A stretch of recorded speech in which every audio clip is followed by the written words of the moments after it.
சட்டமன்ற தேர்தல் கூட்டணி தொடர்பாக எம்எல்ஏக்களிடம் காங்கிரஸ் தலைமை கருத்து கேட்பதாக தகவலானது வெளியாக இருக்கிறது. மேலும் விவரங்களோடு இணைகிறார் செய்தியாளர் சுப்புராமன்.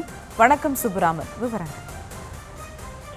வணக்கம். 2026 சட்டமன்ற தேர்தலுக்காக தமிழ்நாடு காங்கிரஸ் கமிட்டியினுடைய சட்டமன்ற உறுப்பினர்களிடம் அகில இந்திய காங்கிரஸ் கமிட்டி தற்போது கருத்துக்களை கேட்கப்பட்டு வருவதாக தகவலானது வெளியாகி இருக்கிறது.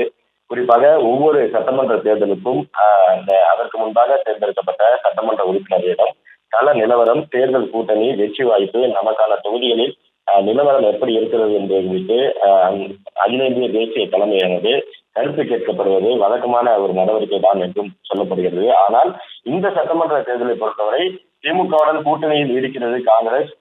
முதற்கட்ட பேச்சுவார்த்தை நடத்தி முடிக்கப்பட்டுவிட்டது. ஆனாலுமே கூட தற்போது வரை அந்த சலசலப்பு என்பது ஓய்ந்தபாடில்லை. அதற்கு முக்கிய காரணம் என்னவென்றால், நேற்றைக்கு டெல்லியில் பேசிய தமிழ்நாடு காங்கிரஸ் கமிட்டியினுடைய மேலிட பொறுப்பாளர் கிரிஷ் ஜோடங்கர் 25 தொகுதிகளை திமுக எங்களுக்கு தர முன்வந்திருக்கிறது. ஆனால் எங்களுக்கு கூடுதல் தொகுதிகள் வேண்டும். எங்களுக்கு சட்டமன்றத்தில் போதிய பிரதிநிதித்துவம் இல்லை. ஒரு ராஜ்யசபா உறுப்பினரை தேர்ந்தெடுக்கக்கூடிய அளவிற்கு எங்களுக்கு அந்த சட்டமன்ற உறுப்பினர்கள் எண்ணிக்கை வேண்டும் என்ற வகையில் அவர் சொல்லியிருக்கிறார். குறிப்பாக ஒரு ராஜ்யசபா உறுப்பினரை தேர்ந்தெடுக்கக்கூடியதற்கு 36 சட்டமன்ற உறுப்பினர்களுடைய ஆதரவு தேவை.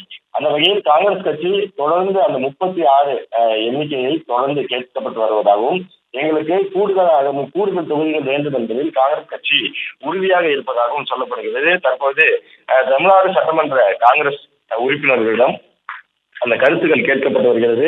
அந்த கருத்துக்களின் அடிப்படையில் பெரும்பாலானோர் நாம் திமுகவுடனே கூட்டணிக்கு செல்லலாம். ஏனென்றால் நாம் 20 ஆண்டு காலமாக திமுகவுடன் தொடர்ந்து அந்த கூட்டணியில் பயணித்து வருகிறோம். அதனால் நாம் தற்போது இந்த தேர்தல் நெருங்கெடுக்கக்கூடிய நிலையில் வேறு கூட்டணிக்கு மாறினால் பல சலசலப்புகள் ஏற்படும். அதே போல நாம் வெற்றி பெறுவது என்பது குறித்து உறுதியாக சொல்ல முடியாது என்ற கருத்துக்களை எல்லாம் தெரிவித்திருப்பதாக தகவலானது கிடைக்கப்பட்டிருக்கிறது. இந்த கருத்து கேட்பின் அடிப்படையில் பெரும்பாலான உறுப்பினர்கள் திமுக கூட்டணிக்கு ஆதரவு தெரிவித்திருப்பதாக சொல்லப்படுகிறது. அதே போல சில நாட்களுக்கு முன்பாக தமிழ்நாடு வந்து சென்ற அகில இந்திய காங்கிரஸ் கட்சியினுடைய பொதுச் செயலாளர் KC வேணுகோபால் டெல்லி சென்று அங்கு தமிழ்நாடு மற்றும் புதுச்சேரி நிர்வாகிகளிடம் திமுக கூட்டணியிலிருந்து நாம் வெளியேறினாலும், அதே போல தாவேகவுடன் நாம் கூட்டணி அமைத்தாலும் என்ன நடக்கும் என்பது குறித்தான அந்த புள்ளி விவரங்களை கேட்டிருக்கிறார். அந்த புள்ளி விவரங்களை அகில இந்திய தலைமைக்கு சமர்ப்பிப்பதற்காக அவர் அந்த புள்ளி விவரங்களை கேட்டிருப்பதாக சொல்லப்படுகிறது.